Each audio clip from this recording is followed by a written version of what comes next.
کہ جب اللہ کے مقبول بندوں کا، نیک بندوں کا ذکر کیا جاتا ہے وہاں اللہ کی رحمت کا نزول ہوتا ہے۔ اور ہمارے کتنے ہی گناہ دھل رہے ہیں، اور یہ بھی حدیث بات ہے کہ ذکر الصالحین کفارۃ السیئات، کہ جب اللہ کے نیک بندوں کا ذکر کیا جاتا ہے تو وہ گناہوں کا کفارہ بن جاتا ہے، یعنی ہمارے گناہ بھی دھل رہے ہیں اور اللہ کی رحمت کی بھی بارش ہو رہی ہے۔ ایک مسئلہ میں عرض کروں گا، یہ کتاب ہے نور الہدیٰ،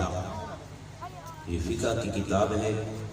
ہمارے مدارس کے اندر یہ کتاب پڑھائی جاتی ہے، درس نظامی کے نصاب میں یہ کتاب شامل ہے۔ اس کی ایک فصل ہے احکام الجنائز، اس کا ایک مسئلہ میں بیان کرتا ہوں، اس کا مجھے بھی فائدہ ہوگا، آپ کو بھی فائدہ ہوگا۔ کہا کہ جب نزع کا وقت ہو، جب کسی آدمی کی روح اس کے جسم سے نکل رہی ہو، تو اس وقت جو اس کے پاس عزیز و اقارب بیٹھے ہوتے ہیں انہیں کیا کرنا چاہیے؟ عموماً مسئلے کا پتہ نہیں ہوتا، اور ہم دیکھتے ہیں کہ بے شمار ایسے میتیں جن کا منہ کھلا ہوتا ہے، آنکھیں کھلی ہوتی ہیں، اور اس کے اعضاء بھی، وہ ٹانگیں بھی اس کی فولڈ ہوتی ہیں، یعنی یہ اس وقت یہ اس کی کوئی کوتاہی نہیں ہے، اس کی کوئی غلطی نہیں ہے، یہ ہماری غلطی ہوتی ہے کہ ہمیں مسئلے کا علم نہ، ہم ویسے ہی بہت سے بڑا کرتے ہیں کہ پتہ نہیں شاید یہ کچھ ایسا معاملہ نہیں ہوتا۔ میں بھی سچ بیان کر دیتا ہوں، میرے سونے بابو کا فرمان ہے کہ لقنوا موتکم لا الہ الا اللہ، کہ تلقین کرو کلمے کی، یعنی جب وہ روح اس کے جسم سے نکل رہی ہے تو تلقین کا حکم ہے، یعنی لا الہ الا اللہ، لیکن حکم ہے کہ اس کو نہ کہو کہ تو کلمہ پڑھ، بلکہ اس کے پاس زور سے ذکر شروع کرو لا الہ الا اللہ، اور فوراً اس کی زبان پر کلمہ جاری ہو جائے، یعنی ذکر کرنا اس کو نہیں کہنا، اور اس کی چارپائی کو درست کرنا ہے، چارپائی کو فوراً قبلے کی رخ کر دو، اس کا چہرہ قبلے کی طرف کر دو، چارپائی کا رخ اس کا درست کر دو اور ذکر شروع کر دو یہ۔ اور جب اس کی روح اس کے جسم سے نکل جائے تو پھر ایسا ہوتا ہے کہ انسان کا منہ کھلا رہ جاتا ہے اور اس کی آنکھیں بھی کھلی رہ جاتی ہیں۔ آپ اس کتاب کا مطالعہ کریں کہ اس میں لکھا ہے کہ فوراً اپنی انگلیوں سے اس کی آنکھیں بند کر دو اور پڑھو اس وقت بسم اللہ وعلی ملت رسول اللہ، یعنی یہ دعا پڑھ کر اس کی آنکھیں بند کر دو، ورنہ اس کی آنکھیں کھلی رہ جاتی۔ میاں محمد بخش رحمۃ اللہ علیہ فرماتے ہیں کہ اکھاں تاڑے لگیاں تے رستہ ویکھن یار سجن دا، کہ جب انسان کی روح اس کے جسم سے نکلتی ہے نا تو اس کی آنکھیں اپنی روح کو دیکھتی رہتی ہیں کہ کہاں جا رہی ہے، کہ اکھاں تاڑے لگیاں تے رستہ ویکھن یار سجن دا، عاشق تے شہید محمد للمتاج کفر۔ آنکھیں بند کر دو، کیا پڑھنا ہے؟ بسم اللہ وعلی ملت رسول اللہ، اور یہی دعا اب ماشاءاللہ کافی مجمع ہے، میں چاہتا ہوں کہ یہ بھی بیان کر دوں کہ یہی دعا جب ہم میت کو قبر کے اندر اتارتے ہیں نا اس وقت بھی یہی دعا پڑھنی چاہیے۔ ہم پڑھاتے ہیں لا الہ الا اللہ، اس کا بھی بہت زیادہ ثواب ہے، لیکن میرے سونے محبوب کا فرمان کیا ہے؟ فرمایا جب میت کو قبر میں اتارو تو پھر پڑھو بسم اللہ وعلی ملت رسول اللہ، یہ پڑھو۔ اس کا فائدہ کیا ہوگا؟ یہ قدوری کے اندر بھی یہ دعا لکھی ہوئی ہے۔ فائدہ کیا ہے؟ کتاب کا نام ہے تقریرات امام رافی رحمۃ اللہ علیہ، اس کے اندر لکھا ہے کہ اس دعا کی فضیلت کیا ہے۔ فرمایا جس مرنے والے کو دفن کرتے وقت میت پر یہ دعا پڑھی جائے، اگر وہ گناہ گار ہے تو اللہ تعالیٰ اس دعا کی برکت سے 40 سال کے لیے اس کا عذاب اٹھا دے گا، اور اگر وہ نیک ہے اللہ اس دعا کی برکت سے اس کے درجات بلند فرما، یعنی بسم اللہ وعلی ملت رسول اللہ یہ کہہ کر آنکھیں بند کرنی، ٹھیک ہے، اور فوراً منہ بند کر دینا ہے کسی پٹی کے ساتھ، اس کا چہرہ باندھ دو فوراً، ورنہ وہ منہ کھلا کا کھلا رہ جائے گا، پٹی سے اس کا چہرہ باندھ دو اور فوراً اس کے اعضاء جو ہیں وہ درست کر دو، اس کی ٹانگیں سیدھی کر دو، اس کے بازو بھی سیدھے کر دو، اور اگر ہو سکے تو وہ پاؤں کی طرف آپ پٹی بھی باندھ سکتے ہیں. اور لکھا ہے کہ اس کے پیٹ پر حدید لوہا اس کے پیٹ پر رکھ دے کہ پیٹ پھول جاتا ہے انسان کا. فرمایا فوراً اس کے پیٹ پر لوہا رکھ دو کہ اس کا پیٹ نہیں پھولے گا. یعنی یہ اس وقت تک کرنی ہے جب اس کی روح اس کے جسم سے نکل جائے. یہ کہا. اب جب ہمیں مسئلے کا علم ہی نہیں ہوگا پھر ہم کیسے کریں. تو یہ تھی وہ آج کا جو مسئلہ میں نے عرض کیا ہے. اب میں نے جو آیت کریمہ پڑھی ہے والذین آمنوا اشد حبا للہ، ایمان والے اللہ کے لیے شدید محبت کرتے ہیں، اللہ کے لیے شدید محبت کرتے ہیں. اب دیکھو جس طرح ہم براہ راست خدا کو سجدہ نہیں کر سکتے، براہ راست خدا کو سجدہ نہیں کر سکتے، ہم نے سجدہ کرنا ہے تو خانہ کعبے کی طرف کرتے ہیں. تو یہ مجازن ہمارا سجدہ خانہ کعبے کی طرف ہوتا ہے، لیکن حقیقت میں ہمارا یہ سجدہ خدا کو ہوتا ہے. حقیقت میں یہ سجدہ ہمارا خدا کو ہوتا ہے. اس طرح براہ راست ہم خدا کے ساتھ محبت نہیں کر سکتے، براہ راست خدا کے ساتھ محبت نہیں کر سکتے. محبت ہم کریں گے اللہ کے بندوں کے ساتھ،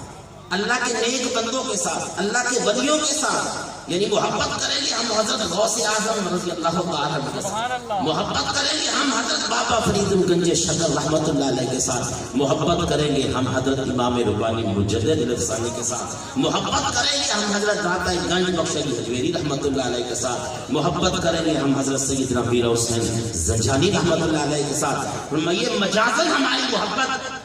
اللہ کے ان بندوں کے ساتھ ہوگی، لیکن حقیقت میں یہ ہماری محبت خدا کے ساتھ ہوگی. حقیقت میں یہ ہماری محبت خدا کے ساتھ ہوگی. مجازن نیک بندوں کے ساتھ محبت ہے، اور حقیقت میں یہ محبت ہماری خدا کی. اور خدا کی قسم یہ محبت اس دنیا میں بھی کام آئے گی اور آخرت میں بھی کام آئے گی. میرے سونے محبوب کا فرمان ہے کہ المرء مع من احب، کل قیامت والے دن بندہ اسی کے ساتھ ہوگا جس کے ساتھ محبت کرتا ہوگا. ہم کتنے خوش نصیب ہیں، ہم غوث اعظم رحمۃ اللہ علیہ کے ساتھ محبت کر رہے ہیں، ہم حضرت امام اعظم کے ساتھ محبت کر رہے ہیں، ہم حضرت ناتا گنج بخش علی حجویری رحمۃ اللہ علیہ کے ساتھ محبت کر رہے ہیں. اور انشاءاللہ جن کے ساتھ ہم محبت کر رہے ہیں کل قیامت والے دن ہم ان کے ساتھ ہی. صحابہ کرام فرماتے ہیں کہ جتنی خوشی ہمیں سونے محبوب کے اس فرمان سے ہوئی تھی کبھی اتنی ہمیں خوشی ہوئی نہیں تھی کہ جب سونے محبوب نے ارشاد فرمایا کہ بندہ کل قیامت والے دن اسی کے ساتھ ہوگا جس کے ساتھ محبت کرتا. ایک اور حدیث ہے مقصود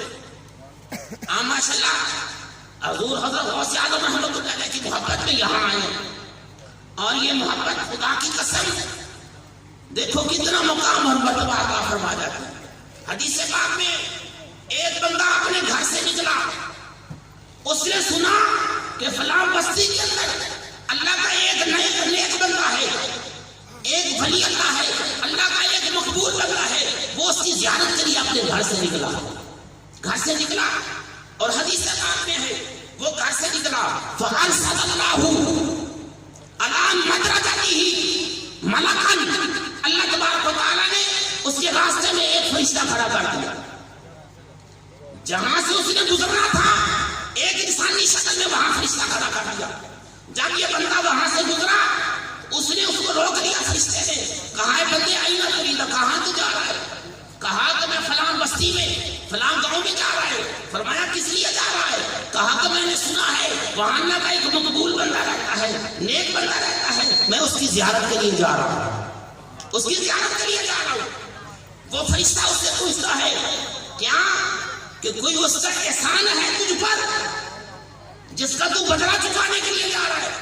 یا تیرا اس کے ساتھ کوئی لین دین ہے جس کی وجہ سے تو جا رہا ہے؟ کہا کہ نہیں، نہ تو اس کا کوئی مجھ پر احسان ہے نہ کوئی لین دین ہے، وہ اللہ کا مقبول بندہ ہے، بس میں اس وجہ سے اس کے پاس جا رہا ہوں، اس وجہ سے جا رہا ہوں. اس نے کہا کہ سن پھر فإنی رسول اللہ الیہ، بے شک میں اللہ کا پیغمبر ہوں، اللہ کا قاصد ہوں، میں تیری طرف آیا ہوں. وہ اللہ تبارک و تعالیٰ ارشاد فرما رہا ہے کہ جس طرح تو نے اس بندے کے ساتھ میری خاطر محبت کی ہے، اس طرح اللہ فرما رہا ہے کہ میں نے اس بندے کی خاطر تجھے بھی اپنا محبوب بنا لیا. فإن اللہ قد حببک کما حببتہ، جس طرح تو نے اللہ کے لیے اس بندے کے ساتھ محبت کی ہے، اسی طرح اللہ تعالیٰ نے اس بندے کی خاطر تجھے بھی اپنا محبوب بنا دیا۔ اور آخری بات وعن ابی ہریرہ کا قال رسول اللہ صلی اللہ علیہ وآلہ وسلم لو ان عبدین تحابا فی اللہ عز وجل واحد فی المشرق وآخر فی المغرب، حضور نبی کریم صلی اللہ علیہ وآلہ وسلم کی بارگاہ عالیہ میں ایک سوال پوچھا گیا کہ یا رسول اللہ صلی اللہ علیہ وآلہ وسلم، دو بندے ہیں، ایک مشرق میں رہتا ہے ایک مغرب میں رہتا ہے، لیکن دونوں آپس میں اللہ کے لیے ایک دوسرے کے ساتھ محبت کرتے ہیں، پیار کرتے ہیں، ان کے بارے میں کیا حکم ہے؟ ایک مشرق میں ہے ایک مغرب میں ہے، یعنی دنیا کے اندر ان کی آپس میں ملاقات نہیں ہوئی، کیوں کہ رہائش جدا جدا ہے، یا ایک کا زمانہ پہلے تھا اور یہ بعد میں آئے، اور بعد میں آ کر انہوں نے سنا کہ شہر لاہور میں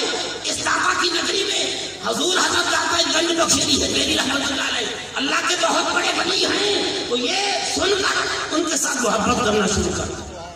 غوث پاک ہم سے پہلے گزر گئے، ہم بعد میں آئے، ہم نے حضور حضرت غوث اعظم کا نام سنا، ہم نے ان کے ساتھ محبت کرنا شروع کر دی۔ تو یہ سوال پوچھا گیا کہ یا رسول اللہ صلی اللہ علیہ وآلہ وسلم، ان کے بارے میں کیا حکم ہے؟ تو میرے سونے محبوب نے ارشاد فرمایا کہ لجمع اللہ بینہما یوم القیامت، فرمایا دنیا میں بھی تو آپس میں ان کی ملاقات نہیں ہوئی، دنیا میں ایک دوسرے کی زیارت نہیں کر سکے ہوں گے، لیکن کل قیامت والے دن لجمع اللہ بینہما یوم القیامت، اللہ ان دونوں کو جمع فرما دے گا، بلکہ نہ صرف جمع بلکہ فرمائے گا یقولو ھذا الذی کنت تحبہ فیہ، بندے یہ وہ میرا دوست ہے، یہ وہ میرا ولی ہے، یہ وہ میرا مقبول بندہ ہے، یہ وہ غوث اعظم ہے جن کے ساتھ تو میری خاطر محبت کرتا تھا۔ آج ان کے دامن کو تھام لے، آج ان کو پکڑ لے، ان کے دامن کو تھام لے، جہاں